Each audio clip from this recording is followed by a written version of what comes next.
you for joining us on The Skeptic Sidekick, where we delve into ancient societies, ghosts, the paranormal, UFOs, all looking at it from the perspective of the true believer and from the skeptic perspective. Joining me, my partner, my co-host, my sibling, Kimber Rodriguez. Myself, I am Richard Gregg. And again, let's look into being the skeptic sidekick. Bonjour, hello, hi there, hola, ¿cómo está? I am yo say. How you doing tonight? Welcome once again to the Skeptic Sidekick, where we delve into a lot of interesting topics. And tonight, we like to put just a little warning out there. We'll be discussing some very dark stuff, and if those of you do not wish to hear it, you are free to go. If you'd like to hear more of it, sit back, relax, say a little prayer or two, and say a prayer for me. Tonight we're to be discussing demons, and with me tonight is always the wonderful, intelligent, highly successful sister of mine, Kimber Rodriguez. Say a little prayer for me forever and ever. Sorry. Yes. Hi. How are you doing this I'm evening? good. So, as everybody knows, it's a family trait, okay? We come by it honestly. What can I say? Yes. But yes. What's new with you? Just work. Oh, sounds so exciting. Yep. Yeah, I had an issue with my anxiety last night, so I didn't get any sleep. So I've got these like really dark circles under my eyes, and I'm like trying to stay awake so that I can sleep good tonight and get up early tomorrow and start a new work week. Yep. But welcome everybody. I'm glad you're here. I hope you enjoy tonight's episode. If you're watching us on YouTube, make sure you like and subscribe and hit the notifications. Same thing on Twitch. If you're watching on Twitch, please subscribe and feel free to leave a comment. If you think we suck, let us know. Um, if you'd like to share your experiences, again, you're more than welcome to do so. If you're listening to us on a replay through you Instagram, I'm sorry, not Instagram, Apple Podcast, Spotify, or any of those, please rate us. And if you can, leave a review. What kind of ratings do we like? Un, deux, trois, cinq. Uno, dos, tres, cuatro, cinco. We do like 5 stars, but we'll take whatever you can give us. And again, please, please, please leave us a review.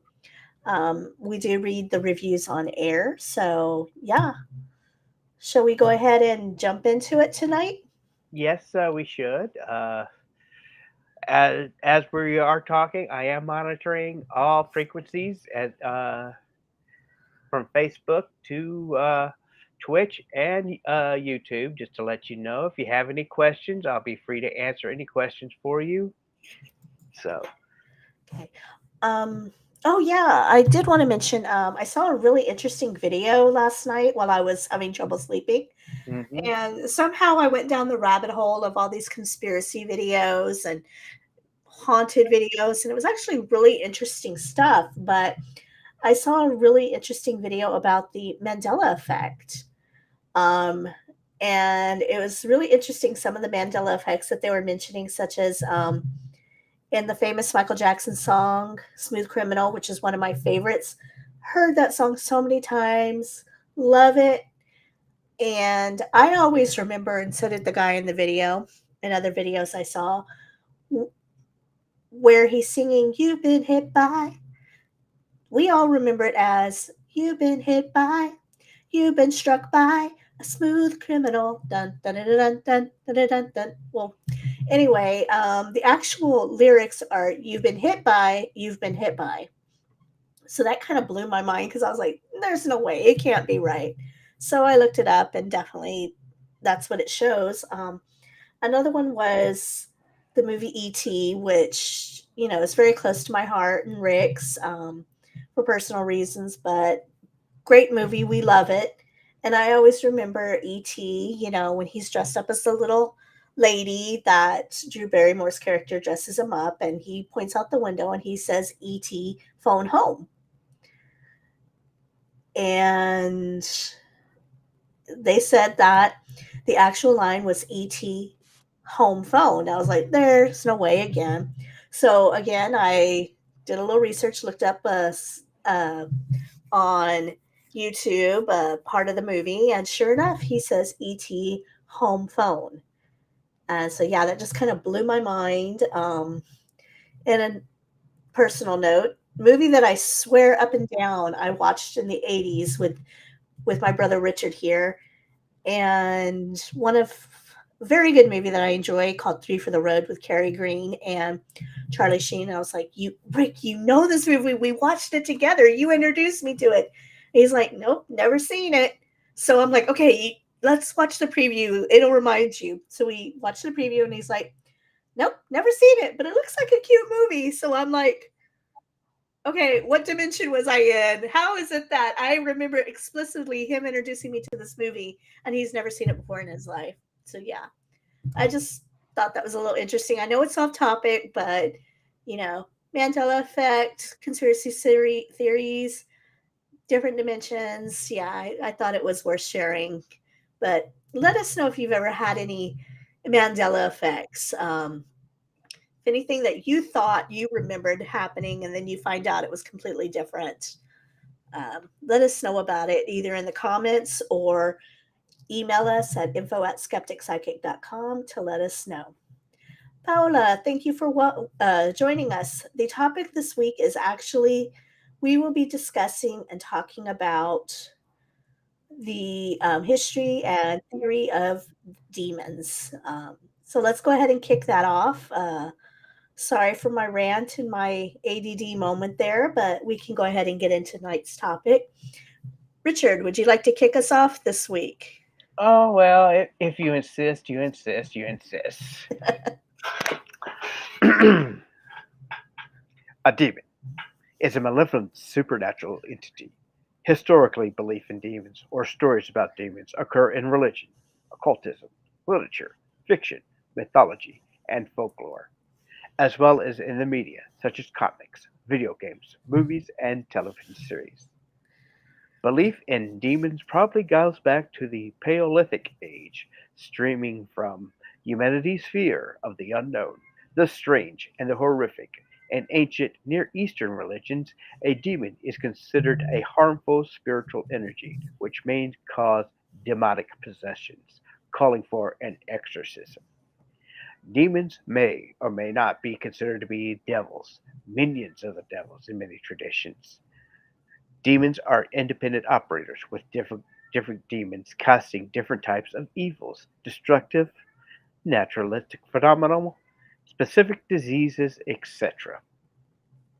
In religions featuring a principal devil, as in Satan, they're locked in eternal struggle with a god.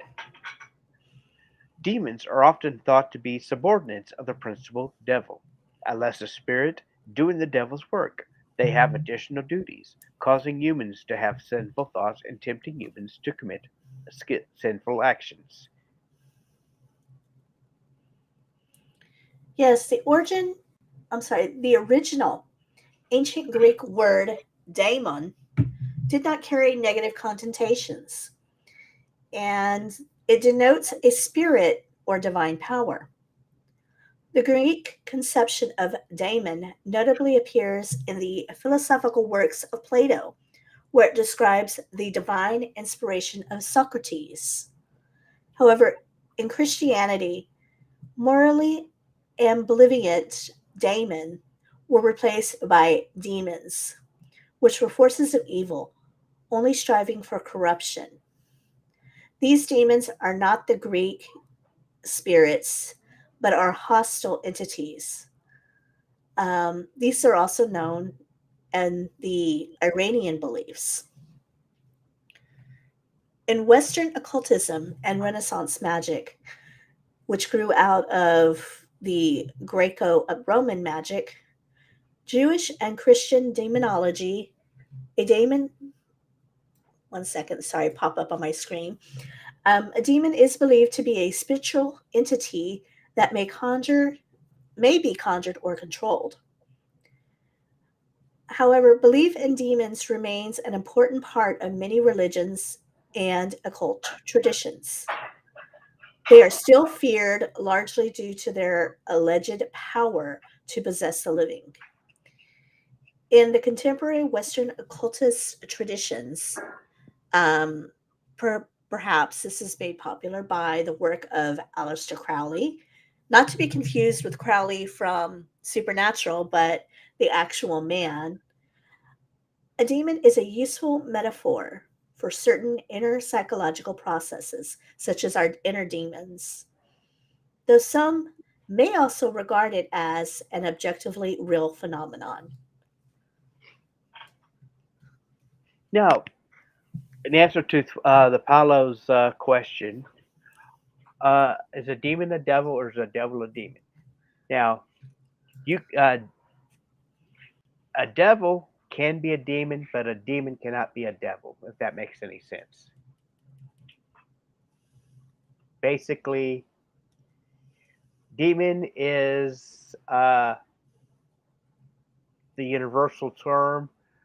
Devil is specific. Are you there, Kim? I am. Continue, I'm listening. Okay.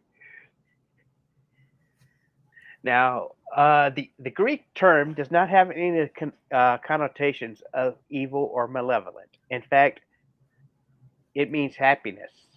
By the early centuries of the Roman Empire, cult statues were seen by pagans and their Christian neighbors alike as inhabited by numerous presence of the Greco Roman gods. Like pagans, Christians seemed and saw the gods and their powerful caused a shift of opinions. They turned these pagan daemons into malevolent demons, the trope of Satan. Far into the Byzantine period, Christians eyed their city's old pagan statuary as a seat of the demonic presence. It was no longer beautiful, it was infested. The term had first acquired its negative connotations in the translations of the Hebrew Bible into Greek, which drew on the mythology of an ancient Semitic religions. Then, this was inherited by the text of the New Testament. The Western medieval and neo medieval conception of a demon derives seamlessly from the ambient popular culture of late antiquities.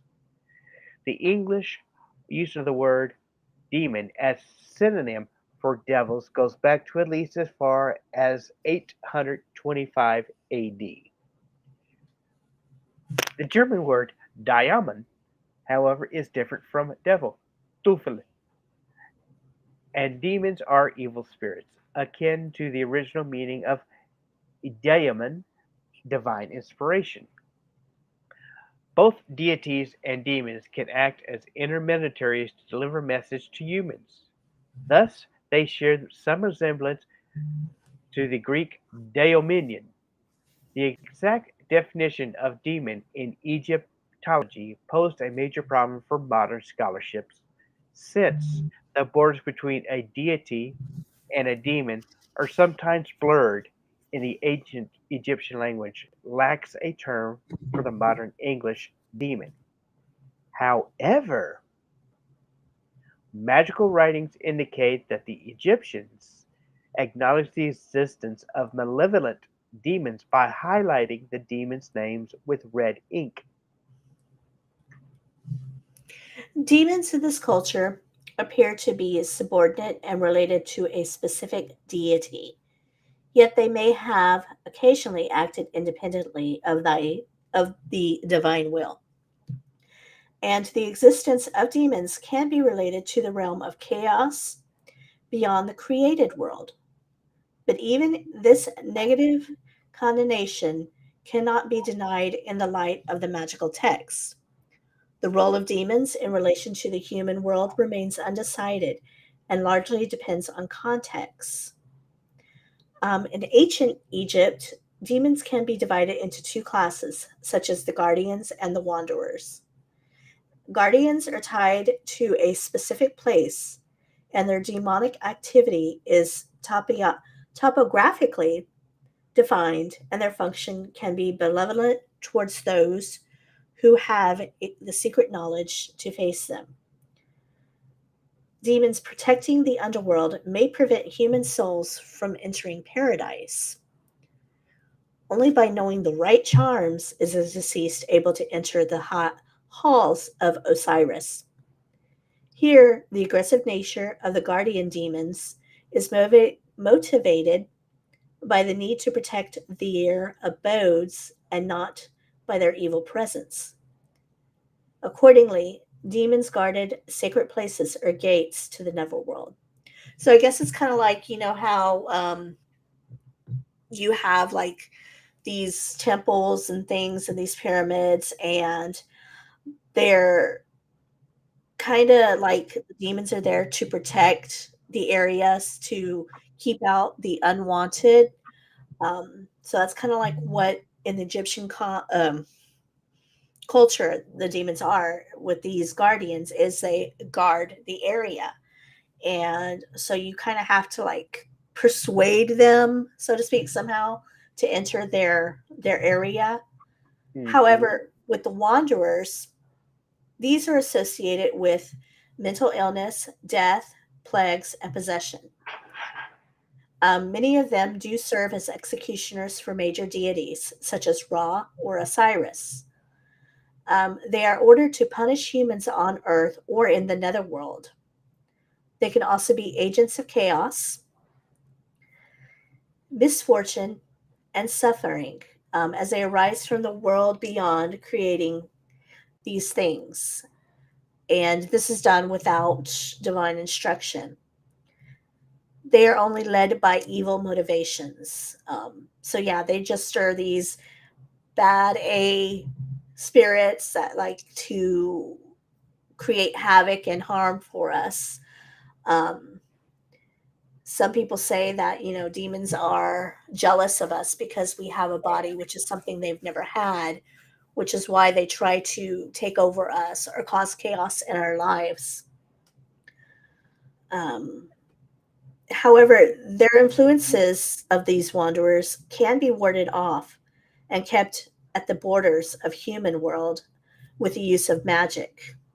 However, these wanderers slash demons, they are eternal. They are um, they are immortal, so they can never be destroyed. A subcategory of these wanderers are the nightmare demons, and these are believed or were believed at the time to cause our nightmares, as they would enter the human body and cause horrible, terrifying dreams. Alrighty. Now we go into the different opinions in Judaism about the existence or non-existence of demons, also called shadim.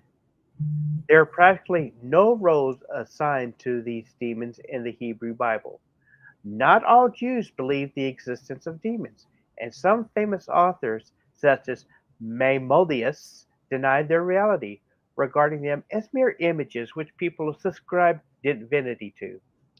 Jews are not obliged to believe in the existence of Shiddim, as Rabbi David Bar Hayam points out.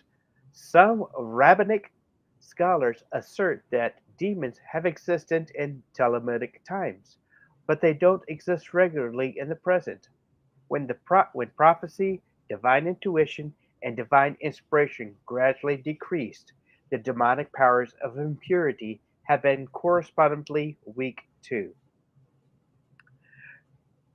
The Hebrew Bible mentions two classes of demonic spirits, the Selium and the Shiddim.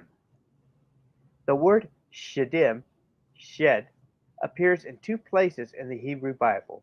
The Salir is mentioned once in Leviticus chapter 17, Verse 7, probably as a recollection of the Assyrian demons in the shape of goats. The Shiddim, however, are not pagan demigods, but the foreign gods themselves. Both entities appear in scripture contexts of animal or child sacrifices to non-existent false gods. There are indications that demons in popular Hebrew mythology were believed to come from the netherworld. Various diseases and ailments were ascribed to them, particularly those affecting the brain and those of eternal nature. Examples include unconsciousness, headaches, epilepsy, and nightmares. There also existed a demon of blindness, Shabiri, or dazzling glare, who rested on the uncovered water at night and blinded those who drank from it. It's interesting how it says that they were known to cause all these different diseases and things, particularly affecting the brain. Mhm. I've always wondered about people who are like schizophrenic, if part of it is not only schizophrenia or if they actually are seeing these things in reality. It's just science has been so negative on the belief of things out of this world that they just chalk it up to their psychotic episodes, or schizophrenic episodes. I actually had a friend in high school. She was a very good friend of mine, very sweet girl, but she was a former drug addict. And she was telling me a story about how when she was getting clean, she was in a mental hospital. And she was telling me, she was strapped down to the bed and everything. And she was telling me about one of her visions that she saw. And it was so in depth about how she saw this, the devil and these demons and like how they were coming towards her, that it just, I wondered. And I know she at the time believed that it was a true vision, that she was actually seeing this. And so I've also often wondered myself, was this something she was actually seeing, or was this something that was just schizophrenia? So that's something that I personally have always wondered about. Are schizophrenic people actually sometimes seeing things that truly exist, but because they are diagnosed with this illness, those visions go unrecognized? Does that make sense? Does kind of make sense. So, but back on topic, demons supposedly enter the body and cause this disease while overwhelming or seizing the victim. To cure such diseases, it was necessary to draw out the evil demons by, sorry, I lost myself, by certain incantations and talisman performs. Josephus, who spoke of demons as spirits of the wicked, which entered into man and kill them, but which could be driven out by a certain root, witnessed such a performance in the presence of the Emperor Vespasian, and this was ascribed in the original King Solomon. Um, in mythology, there were a few defenses against the Babylonian demons. The mythical mace Sharur had the power to slay demons of hideous strength. Occasionally, an angel is called Satan in the Babylonian Talmud, but Satans do not refer to demons, as they remain at the service of God.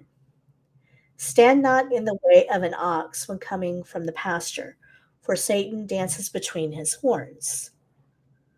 It reminds me of that song, with the devil danced in empty pockets, he'd have a ball in mine. Sorry.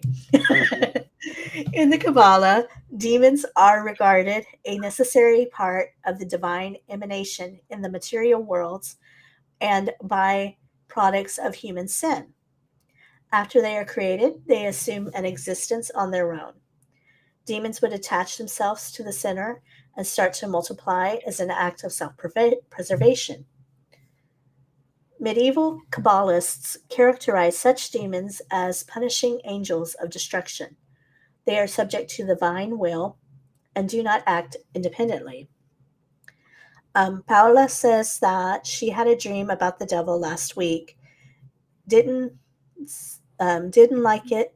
Second dream I ever had. Kept trying to rebuke him. Didn't work. Um, I think we kind of go into this later, but in my opinion, from what I've heard and what I've read, um, the devil is actually like the leader of the demons, and the demons are his minions. They are here to help carry out the devil's work. That's in some beliefs.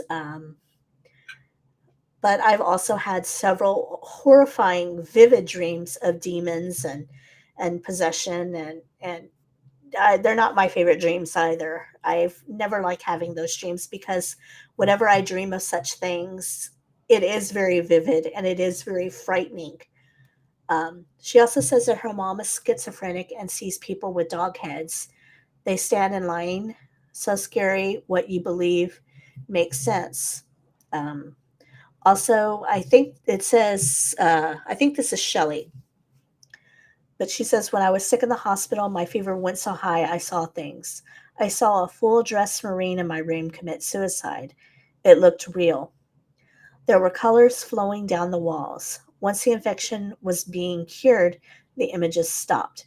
Ah, yes, it does says it was Shelley. Thank you, Shelley. Mhm. Um, but yes, those dreams, Paula, I agree with you. They are very terrifying. Like I said, I have very vivid nightmares, and when they get, that's why this was a very hard episode for me to do because my dreams of this topic are so vivid and so real that it is a topic that truly terrifies me.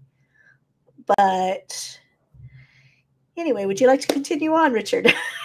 Well, certainly I can, because other demonic entities might be considered benevolent. And the Zohar classifies them that those that are like human and submit to the Torah, and those who have no fear of God are like animals. And the Hindu gods, aka Devas, and demons, Asuras, share both the upper world. It is only by the time of the Creator God they are said to inhabit the underworld. The gods are said to have claimed heaven for themselves and tricked the demons, keeping them on earth. During the Vedic period, gods aid humans against demons. By that, God secured their own place in heaven using humans as tools to defeat their cosmic enemies. Asura, in the earliest hymns of the Rigveda, originally meant any supernatural spirit, either good or bad. The words asuras represent a category of celestial beings, and similar with Old Persian's ahura. Ancient Hinduism tells devas, also called suras, and uras are half brothers, sons of the same father, Kashyapaya. Kashyapaya. Although some of the devas, such as Varuna, are also asuras. Later, during the Puranic age, asuras and rakshas came exclusively to mean any race of anthropomorphic, possibly powerful evil beings. Daitla, sons of the mother of Diti, Maya, Nenya, Rakasha, literally from harm to be guarded against, and Ashura are incorrectly translated into English as demons. Interesting, Ashura, pronounced Ashara, was an old name used for witch or wise woman. Rakasha is used to name for a vampire in the old Indian language. Interesting. I would love to do an episode on the different origins and beliefs of vampires across the world. Hmm. most of the time when we think of vampires, we think of Romania and Dracula and I want to drink your blood. Right. But it's interesting how around the world, in any culture that you look at, vampires exist, and they're truly an interesting demon because it varies from area to area on the way they're made. Yes, Shelley, there are many types of vampires, so I would love to do an episode on that sometime and the different cultures and regions and their beliefs on that demon as well. But back to the Ashura. The Ashura are not fundamentally against the gods, nor do they tempt humans to fall. And many people metaphorically interpret the Ashura as manifestations of the ignoble passions in the human's mind and symbolic devices. There are also cases of power hungry Ashuras challenging very aspects of the gods, but only to be defeated eventually and seek forgiveness. Um, So yeah, it's like, haha, I'm going to override you. Whoop, nope, sorry. I was wrong. You are, immaculate. Please forgive me for my ignorance to thinking I could overthrow you. That's kind of how the Ashura think. Um, Now, in Hinduism, advocates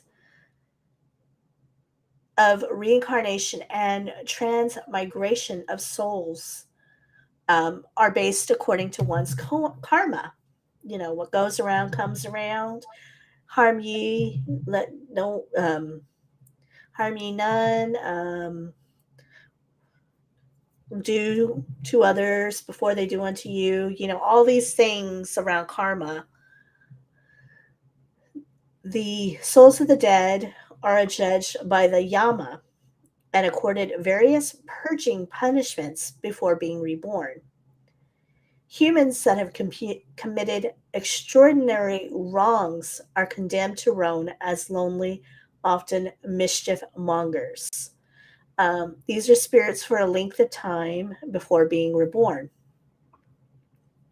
Humans that have I'm sorry, my brain, I was repeating myself. However, many kinds of such spirits are recognized in the later Hindu texts. And according to Hinduism, demons are not inherently evil beings, but, you know, following their dharma, what is being evil and deceitful. However, nothing is purely evil or good, and a demon could eventually abandon his demonic nature. So basically, what they're saying is like, you were a horrible person in life, and you decide, you know what, I'm gonna, you become this demon in death, you pay your karma, and you decide, I don't want to be evil anymore. I'm gonna be good. So you just put all that aside. Hmm. Now, the existence of demons as inherently mischievous spirits within the Testament is actually absent, though there are evil spirits sent by Yahweh. I'm not sure what that's supposed to be, but it's spelled YHWH. So I'm thinking that might be Yahweh. Hmm. Um, but these could hardly be called demons, especially if they're being sent by Yahweh. Um, they are not there to oppose the governing deity. And however, when it was translated from the Hebrew Bible to the Greek Bible, um, the gods of other nations were merged into a single category of demons or daemons. So this implied the negativity. Now, why don't you go ahead and tell us about how this all came up in the New Testament? Alrighty. New Testament. Through the New Testament, demons appear about 55 times and 46 times in reference to demonic possession or exorcisms. Some Old English Bible translations, such as King James, do not have the word demon in their vocabulary and translate it as the word devil.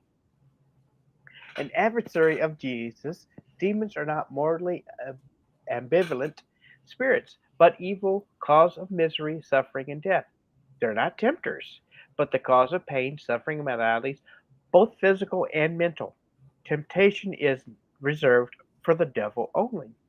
Unlike spirits in pagan beliefs, demons are not intermediary spirits who must be sacrificed for the appeasement of a deity. Possession also shows no trace of positivity, contrary to some pagan depictions of spirit possessions. They are explicitly said to be ruled by the devil. Their origin is unclear. The text takes the existence of demons for granted. Many early Christians assumed demons were ghosts of the Nephilim, which I'd like to actually do an episode about the Nephilim, known for their Inner Testament writings. Because of the reference to Satan as Lord of the demons and evil agents of Satan through the New Testament, other scholars identify fallen angels with demons. Demons are entirely evil entities who have been born evil and may not fit in the proposed origin of free will, taught in the alternate or opposing theologies. Demons are included in the biblical interpretation. In the story of Passover, the Bible tells the story as the Lord struck down all the firstborn in Egypt. All the power of the demon had been let loose to slay all the firstborn in the land of Egypt. And the powers of the Lord did everything according to the Lord commanded them.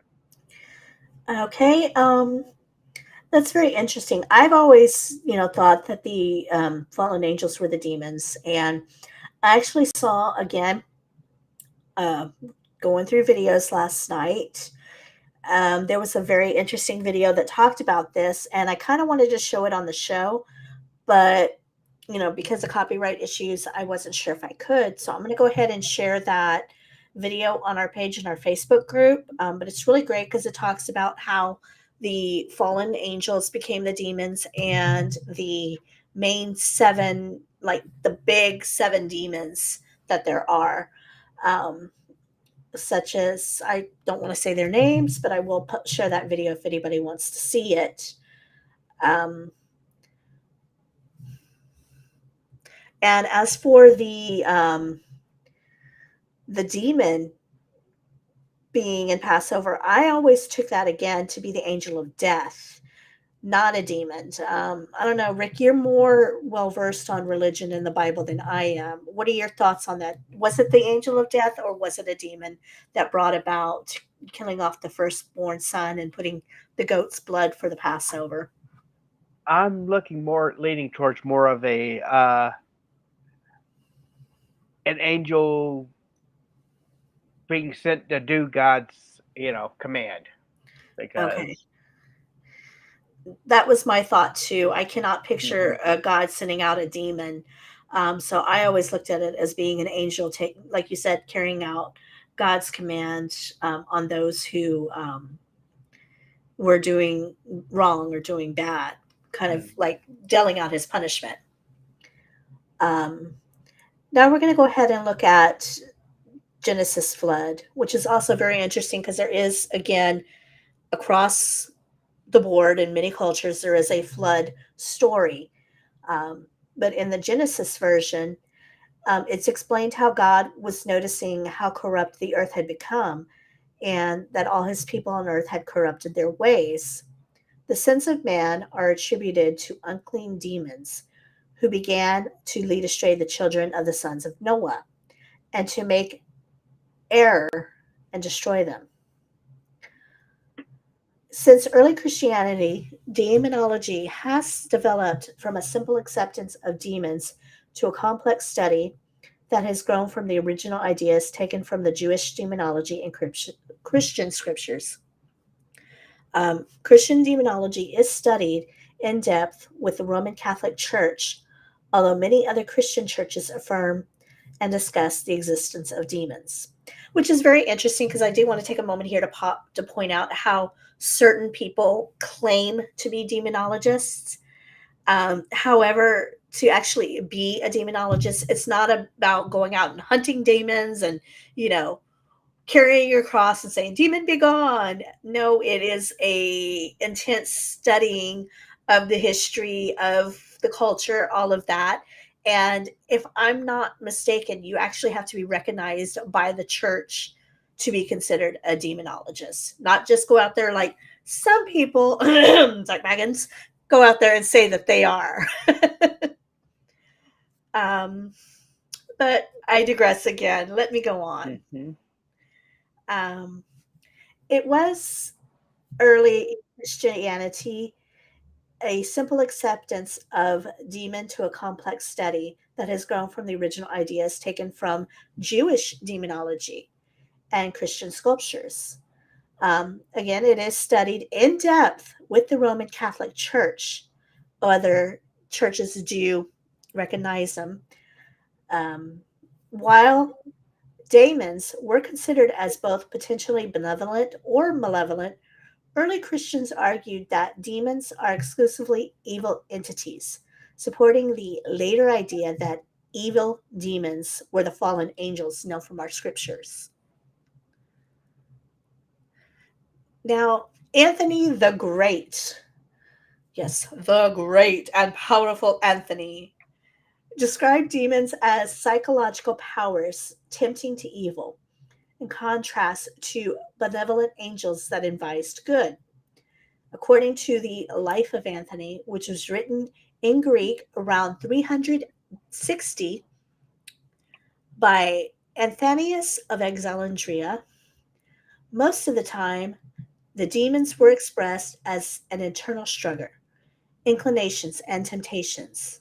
But after Anthony successfully resisted the demons, they appeared in human form to tempt and threaten him even more intensely.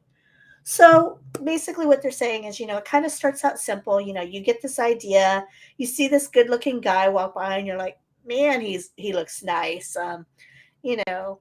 And then you're in your relationship with your significant other or whatever, but you keep thinking about that guy, and oh man, I just would love to meet that guy. And then you decide, you know what, this isn't right. I'm going to move on. That temptation didn't work. So they're going to start a little more aggressively to tempt and threaten you, as it says here, appearing in not only human form, but other forms as well. But continue. To continue, the highest and most powerful demons attack in the mind of people using their imaginative action to produce illusions in their mind. The lowest demons, on the other hand, are almost mindless, gross, and grunting spirits which try to possess people instinctively, simply attracted by the warmth and life of humans. These cause disease, fatal accidents, and animalistic behavior in their victims. They are unable to speak, while other lower types of demons might give out false oracles. A deal with the devil is a cultural motif exemplified by the legend of Faust, as well being elemental to many Christian traditions. According to those traditions, Christians believe about witchcraft. The pact is between a person and the devil or another demon, trading a soul for diabolical favors, which vary by tale to tale, but includes youth, knowledge, wealth, fame, and power. It is also believed that some people made this type of as just a sign recognize the demon as their master in exchange for nothing. The bargain is a dangerous one, as the price for the fiend's services is the wagerer's soul. The tale have many moralizing ends, with eternal damnation for the foolhardy mortal. Now, on the pact, it can either be oral or written. An oral pact may be made by means of invocation, conjuration, or rituals to attract the demon. Once the conjurer thinks the demon is present, they ask for a wanted favor or offer their souls in exchange, and no evidence is left of the pact. But according to some witch trials, an oral pact left evidence in the form of a witch's mark, an indelible mark where the marked person has been touched by the devil to seal the pact. The mark could be used as proof to determine the pact was made. It was also believed that on the spot where the mark was left, the marked person could feel no pain. A written pact consists of the same form of attracting the demon, but includes a written act, usually signed with the conjurer's blood. Although sometimes it was alleged the whole act had to be written with blood. Meanwhile, some deontologists defend the idea of using red ink instead of blood, and others suggest the use of animal blood instead of human blood. Interesting. If I'm not mistaken, Shelley, our researcher, might be able to answer this for me because I know she's has reads a lot and has studied on this. But if I'm not mistaken, that witch's mark, isn't it supposed to be like a birthmark or a red mark that you have on the body, that they say is your witch's mark? Again, I could be wrong on that, but I vaguely remember hearing that. Hmm. Um, Also, one of the things where it talks about producing illusions in the mind, um, I know there's a theory going around. One sec, I have a visitor. Yes, can I help you? Hello. Hello, doing the podcast. You can sit and listen, or you can go back downstairs. It's up to you. He's leaving. Okay. Sorry, Mercy had came in to say hello. Um, but going back to where it's talking, okay. Shelley says yes, a mole or a birthmark is called a devil treat or devil teat. Sorry, not treat. Um, but going back to producing illusions in the mind, I know a lot of these hallucinogenic drugs that people are taking. Um, they are now saying that this opens the mind to something more than what we have and we see and feel and everything in this natural world. So I know there have been claims that people that are, whether they be on mushrooms, acid, um, there's another one that I can't remember the name of, but it's very popular right now. But these are these hallucinic, mind altering drugs, and people have claimed to see demons and experience demonic things while on these drugs. Have you heard of that, or what's your thought on that as Hmm. far as these drugs? Do you think they're really seeing these creatures, or do you think they're just going through a horrible trip? I've actually think that when you're using drugs and that sort of thing,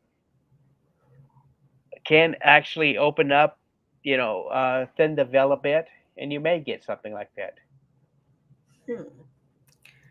I know you have a story, but I don't know if you are comfortable sharing. So if not, I can move on.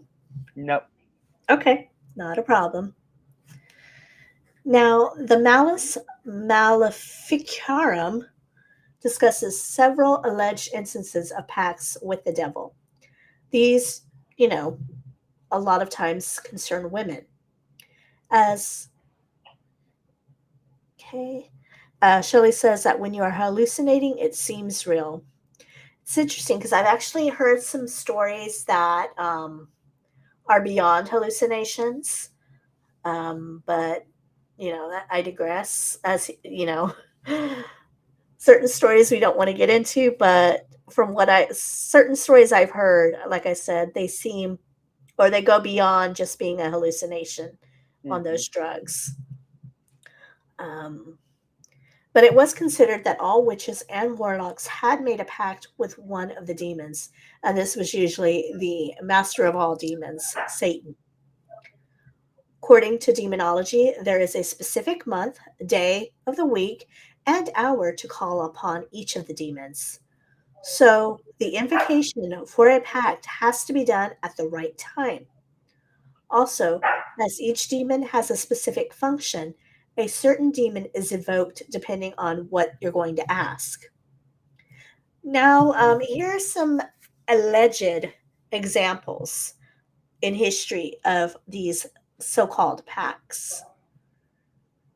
I know, Shelley, you've never made a pack. We love you, Shelley. Um, now, there was an extensive legend of a supposed fact that was focused on the character of Pope Sylvester II, and he lived between 946 and 1003. A prominent and skilled scholar and scientist in his lifetime who had studied mathematician and astrology. Now, according to this legend, which was spread by William of Malmesbury and Cardinal Beno, Sylvester II had also learned sorcery using a book of spells that was stolen from an Arabic philosopher. He had a pact with a female demon. This demon appeared to him after he'd been rejected by the one love that he had on earth, and with whose help he managed to ascend to the papal throne. So supposedly, he used this pact with a demon to become a godly pope. That's very interesting. There is another legend that he did win his popeship or papacy by playing dice with the devil. So I guess he had a little game of craps going on there. And it's like, oh, snake eyes. Now we know where that came from.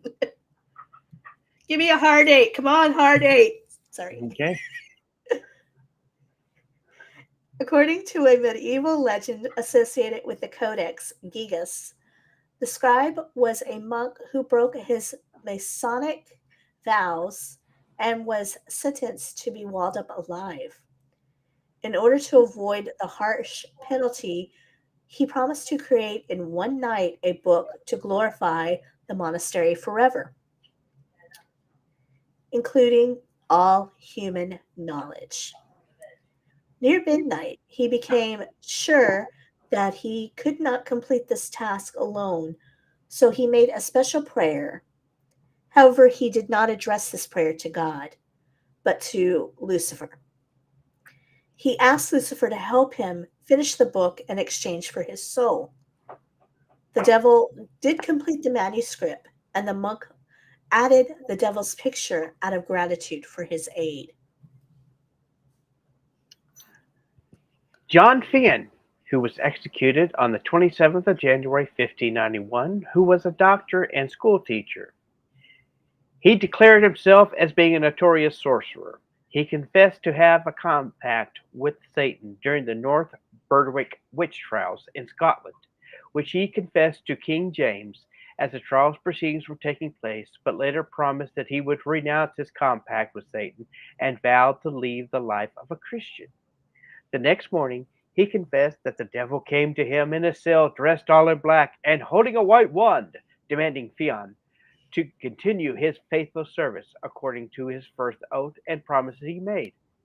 Fionn testified that he renounced Satan to his face, saying, "Get thee behind me, thou Satan, and start pushing, for I have listened too much of thee, and by thy say thou hast undone me. In respect wherefore I utterly undo you." He confessed that the devil then answered, "That once ere thou die, thou shalt be mine." The devil afterwards broke the white wand and immediately vanished from sight. He then was given a chance to lead the life he was promised to, but on the same night he stole the key to his cell and escaped. He eventually was captured and tortured until his execution. Mm. So don't get cocky. Mhm. That's interesting because I know our mother, has seen a lot of things, and some of those things that she's seen and experienced have not been very nice. Um, and I know one of the things she has said when she feels threatened by a spirit, whether it be an evil spirit, a demon, whatever, is she always says, either she'll say the Lord's Prayer, or she'll say, get thee behind me, Satan." Mm-hmm.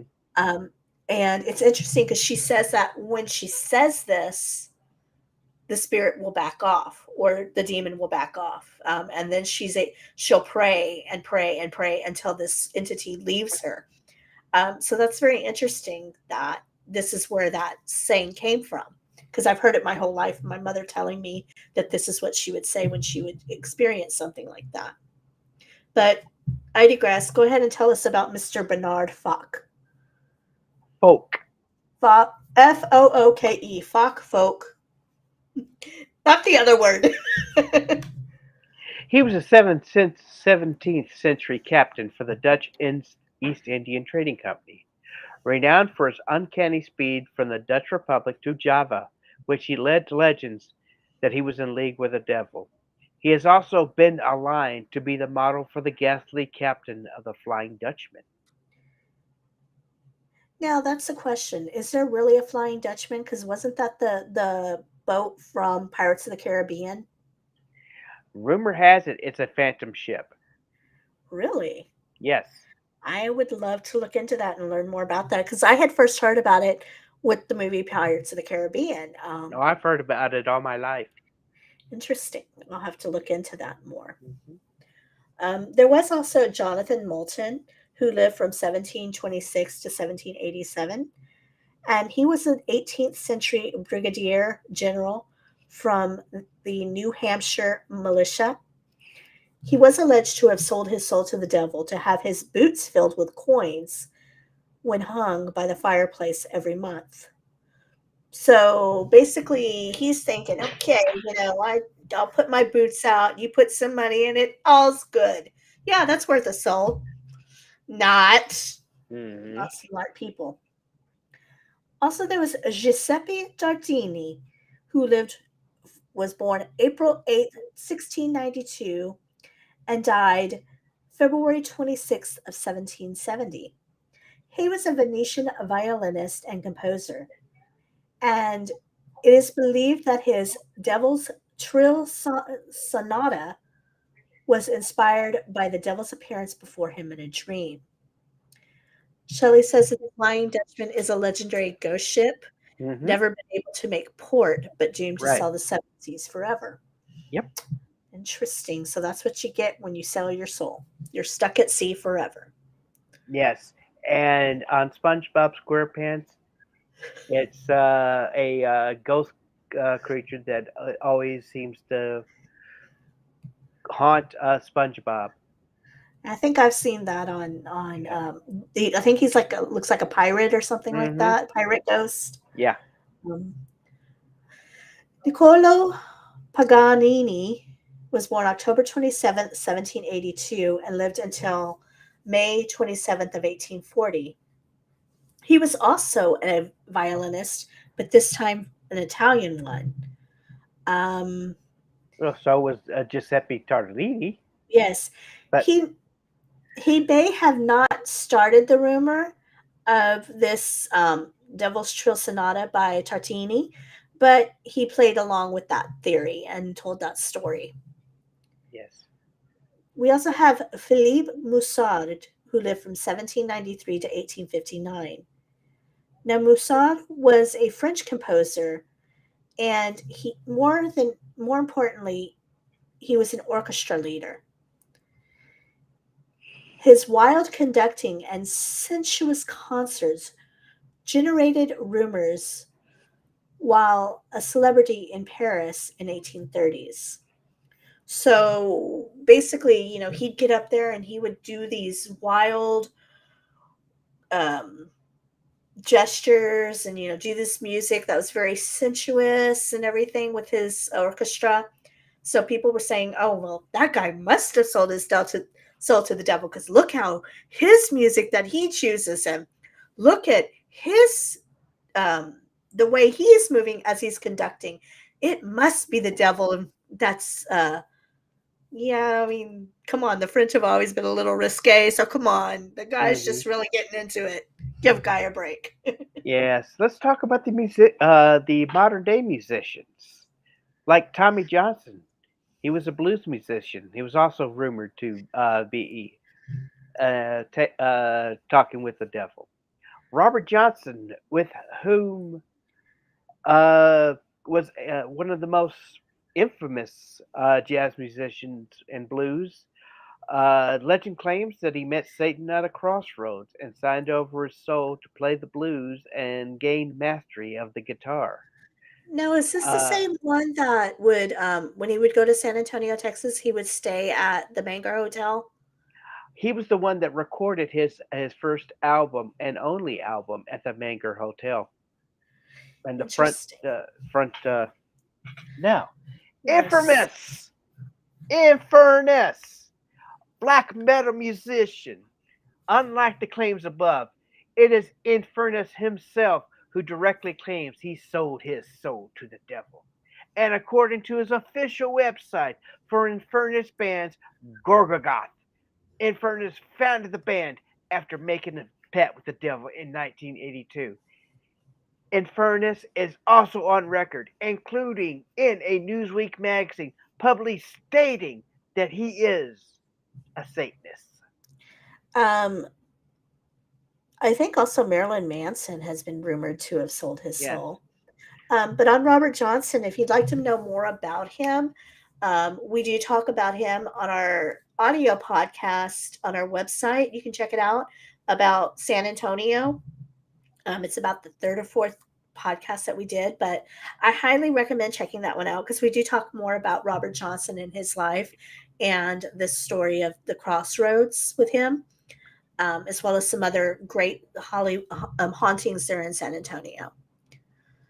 Now we're going to talk about pop culture. Pop, Yes. pop, pop music. Pop. Yes, the idea of making a deal with the devil has appeared many times in works of popular cultures. These pacts with the devils can be found in many genres, including books, music, comics, theatrical movies, TV shows, and games. When it comes to making a contract with the devil, they all share the same prevailing desires, a mortal wanting some worldly good for their own selfish gain. But in exchange, they must give up their soul for eternity. Generally, when Satan is depicted in these works, he is represented as a red-skinned man with horns or pointy ears on his head, hoofs or bird legs, a forked tail or one with a stinger, and a pitchfork. When trying to blend in or deceive somebody is often represented as a plain human being, and in some instances that only his voice is heard. Some popular movies that involve deals with the devil include Ghost Rider, which is about a young stunt rider who sells his soul to the interdimensional demon Mephisto. This is to cure his father's cancer. As with Faust, Mephisto takes liberties with the end of the bargain, and the stunt rider's father, surviving his cancer, ends up dying in an accident after performing his final stunt. That's also based on the comic book by, is it Marvel that Hmm. did Ghost Rider? Um, Also, little shop of horrors, bop, shoot, bop. Little shop of terrors, shadow shop. Little shop of horrors, oh, oh, oh, oh, whoa. Audrey, too, is known to offer Seymour riches and women in return for human sacrifices. In The Mummy Returns, the Scorpion King swears to give Anubis his soul in exchange for the ability to defeat his enemies. He is provided with an army of jackal like warriors which sweep across Egypt, but when their foes are defeated, Anubis claims the scorpion's soul and the army returns in the underworld. There was also Needful Things, which is based on Stephen King's 1991 novel of the same name. Oh Brother, Where Art Thou? In 2000, which is supposed to be a really great movie. I've never seen it, but our dad would go on and on about it. And this is kind of like a more modern day version of The Odyssey. That movie, a trio of chain gang escapees during the Depression era down in Mississippi encounter a black youth named Tommy Johnson. And poor Tommy claims that he sold his soul to the devil in exchange for being able to play the guitar. So I guess that's another one that's down to the crossroads. Mm-hmm. There's also A Pact with the Devil, which is a modern telling of the novel by Oscar Wilde, one of my favorite playwrights, The Picture of Dorian Gray. Now, this one I know is one of your favorites, so why don't you tell us about it? Alrighty. In 1989, uh, they did a more of a movie not based on the musical, but it was called The Phantom of the Opera. Composer Eric Dessler makes a deal by selling his soul to the devil in exchange for the world to love him for his music. But the deal comes with a price. Dessler's face becomes hideously disfigured. Rosemary's Baby in 1968, directed by oh Polanski. Roman Polanski. Hero Guy Woodhouse offers his wife Rosemary to the devil for wealth and success, resulting in the birth of the Antichrist. Sleepy Hollow. Lady Van Tassel pledges her soul to the Dark One and becomes a witch. At the movie climaxes, the Headless Horseman takes her into the underworld to fulfill her end of the deal. Now, 1986 Crossroads. Eugene, played by one of the great actors of our time. Bit of trivia if you know who that actor is, who he played Eugene as a I know, legendary. Huh? I Well, know, I know. I know you know. I'm wondering if everybody else knows.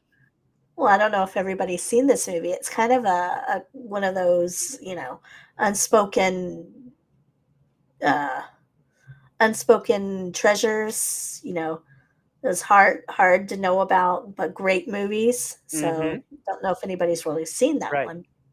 Now, Eugene asks blues legend musician Willie Brown to help him, but Willie demands to be sprung from the old people's prison first and to really learn the blues on the way to the origin, the Mississippi Delta.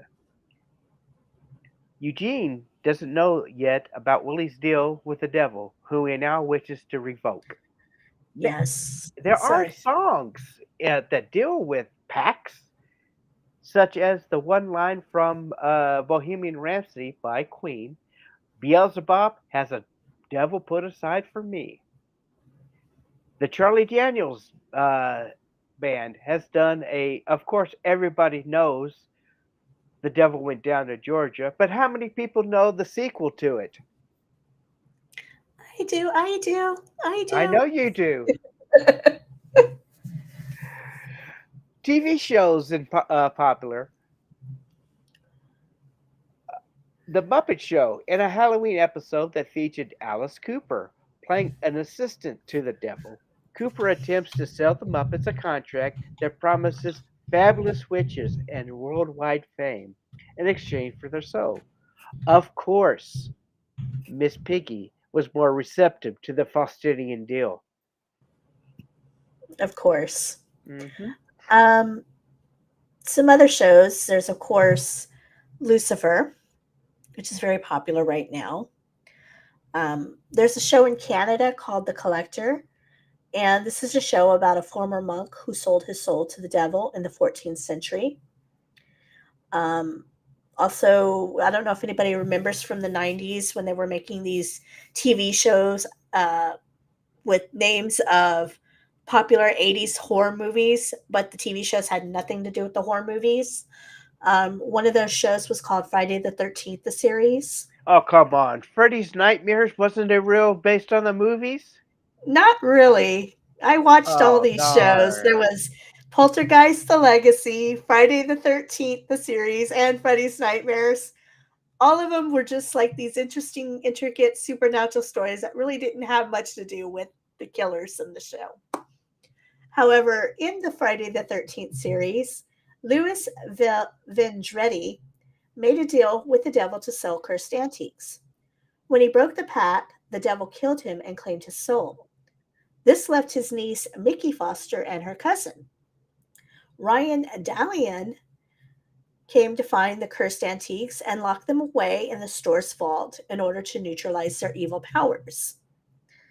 Another one, which I'm sure you know all about this episode, it's one of your favorite shows, one of your favorite bands, but it was the Monkees.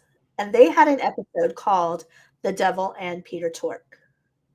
In this episode, Tork comes across an ornate harp in a pawn shop.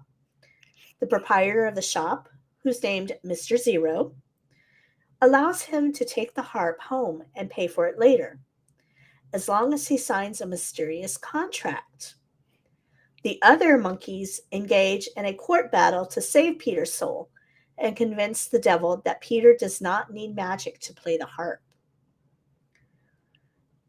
Another one, Saturday Night Live, season 25, 1999, hosted by Mercy's all-time favorite musician, got to see him in concert, Garth Brooks. In this skit, Brooks plays an average songwriter who muses out loud that he would sell his soul to the devil for a hit tune. At that time, Will Ferrell, back when Saturday Night Live was actually funny, had a great cast. Will Ferrell shows up. Oh, come on. Just because I got a fever for a flavor for more belt. More cowbells.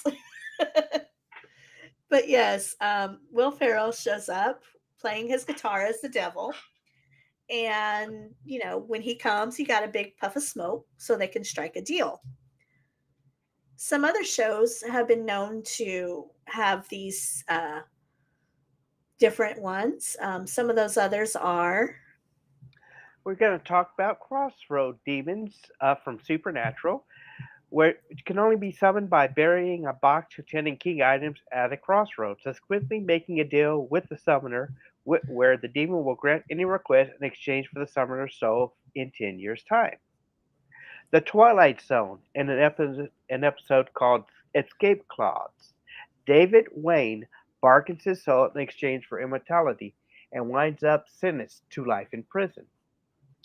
The Twilight Zone episode Printer's Devil, a small town newspaper, Robert Sterling, not to be confused with Rod Serling, makes a deal with the devil, played by Burgess Meredith, where everything he writes on a linotype machine comes out true in order to bursting circulation and save the newspaper from going out of business.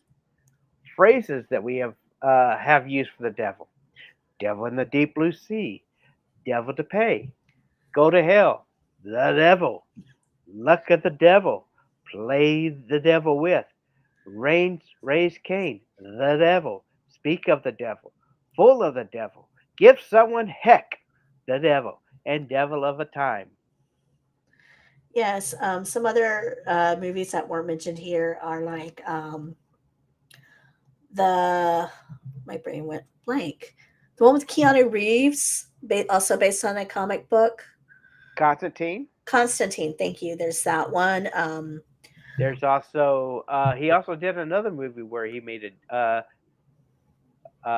Devil's Advocate, where he oh my gosh, yes, that is a twisted movie. Yes. Oh my gosh, that one is freaky. There was also The Prophecy. Also, the prophecy is more or less about the angels' war than it is about the devils. Also, we can look to the fact of The Omen, all 5 movies of that. We could look to, I believe, there's so many. What's the one with Scott Bakula that's also, is that the Mouth of Madness? They had an episode of Quantum Leap where they had a demon and that was messing with them. Right, but there's a movie that he did also where at the beginning of the movie he's a cop, and at the beginning he goes to a call and there's a demon there, and it shows like he can see the demons and stuff. And I want to say it's either Lord of Illusions or Mouth of Madness, but I think it's Lord of Illusions. Yeah, because Mouth of Madness is Sam Neill. Right, that's another twisted one. But yeah, there's just so many out there. Be free to comment what your favorite horror movie is that has to do with this, or song, or legend, or whatever. Let us know in the comments what you like. And Let's go ahead and talk about your favorite devil, Kim. yes, my favorite cryptozoology spirit demon, the Jersey Devil. This is a very I don't know. The first time I heard this story was from a friend of mine from New Jersey, and it just was very interesting, captivated me. But on a dark and stormy night in 1735, something happened in the Pine Barrens near Leeds Point. The thunder howled and the winds roared outside. Now, inside a small house, Mother Leeds was giving birth to her 13th baby. Can you imagine having that many kids? That's just insane. Um, Nobody really knows for sure what did happen, but people do have a lot of ideas. One of the ideas is that she wanted the baby to be the devil. The baby supposedly was born with a tail, wings, and hoofs and flew up the chimney. Other theories are that it looked normal but then changed. However, you look at it, that night, that Jersey Devil was born. This is one of the most popular stories about how the devil was born, but there are many others. A different story says that the town put a curse on a young girl who fell in love with a British soldier during the Revolutionary War. When she gave birth, it was to the Jersey Devil. Another story says a gypsy cursed a girl because she didn't give the gypsy food when they came to visit. And again, this curse caused her to have the Jersey Devil. Locals in the Pine Barrens call it the Leeds Devil. And it is said to have a horse's head, long legs with hoofs, two short front legs, and bat wings. No one knows how tall it is. Some people say it might be 6 feet. Others say it's only 3 foot 4 inches, or 3 to 4 feet. However tall it is, it does have glowing red eyes and makes a loud screeching sound. It is very ugly, and people are terrified after seeing it. During the day, it lives in the wetlands, and at night, it comes out to scare anyone it meets. They say you can know it's coming by hearing the screeching sound or the patting of its hoofs across the ground, or the rustling in the trees as it's flying through the air. Either way, there have been pictures taken of the supposed creature. There have been eyewitness sightings. So, is this actually a devil? Is it a cryptid? Is it a figment of our imagination? Or is it just a creature that got lost in the woods that's never been seen? What are your thoughts? It's an interesting thought. Sometimes you have to think about, whether, uh, you know, you know, with creatures like that, supposedly some guy actually had Jersey Devil poop they was selling online. So Oh, goodness. The things people will try to sell for money. yes, So, with that, that includes or concludes our talk on demons. And again, these are whatever these are, they're not to be taken lightly. I would not suggest going out and looking for them. Um, see, Shelley says, protect me from trouble wherever I go and keep evil far from me. No matter where I am, I will look to you as my protector, the one who fights for me every day. Your love and faithfulness, along with your goodness and mercy, surround me daily so I will not fear whatever might come against me. And this is a protection prayer, which is a great way to conclude this. If you do ever come across anything that feels frightening or negative, don't linger. Get out as soon as you can. Definitely say a protection prayer. Um, Also, another thing that I like to say is nothing unclean or evil or wishing harm is welcome here.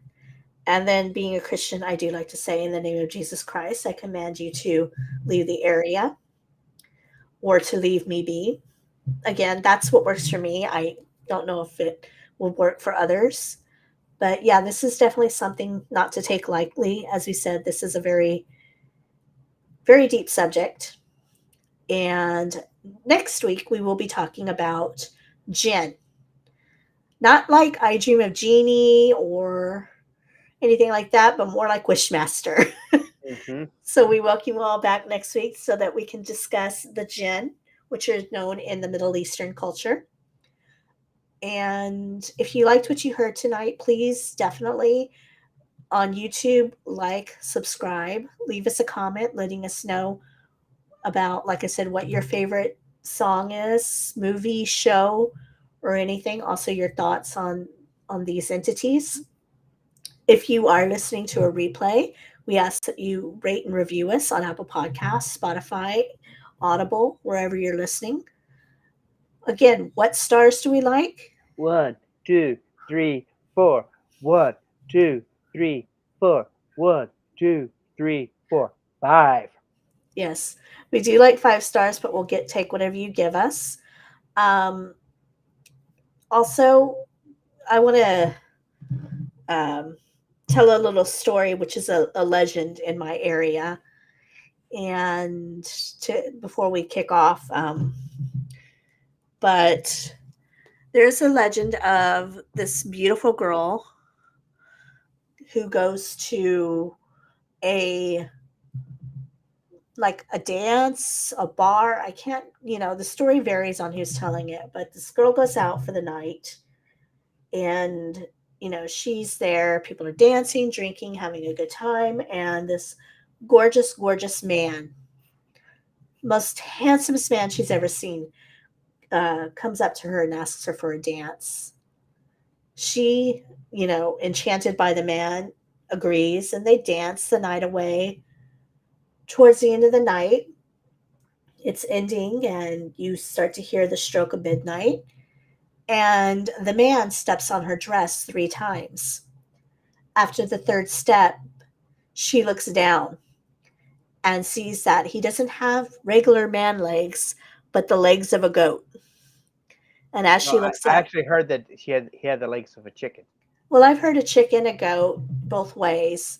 But as she looks up, she realizes that she was dancing with the devil all night. So that's just a little story to end tonight's podcast. And if you'd like to share a story, you can email us at info@skepticpsychic.com. Um, or you can also join us on our Facebook group, Skeptic Psychic, where we share a lot of information. As I said, I'll post some videos on this topic there. Anything you'd like to add before we end this week? Peace and love, and always keep your keep your prayers at night. Yes, and thank you for joining us. We'll see you next week, same time, 8:30 Central, 9:30 Eastern, 7:30 Mountain, and 6:30 Pacific. And just to let y'all know, on Easter Sunday, we're still going to have the podcast, but instead of being on Easter Sunday, it'll be the next day, known as Bad Monday. So just to prepare y'all for that, but we will be here next Sunday. And with that, we say good night and pleasant dreams, everybody. And unpleasant nightmares. Good night, everyone. Take care. Good night.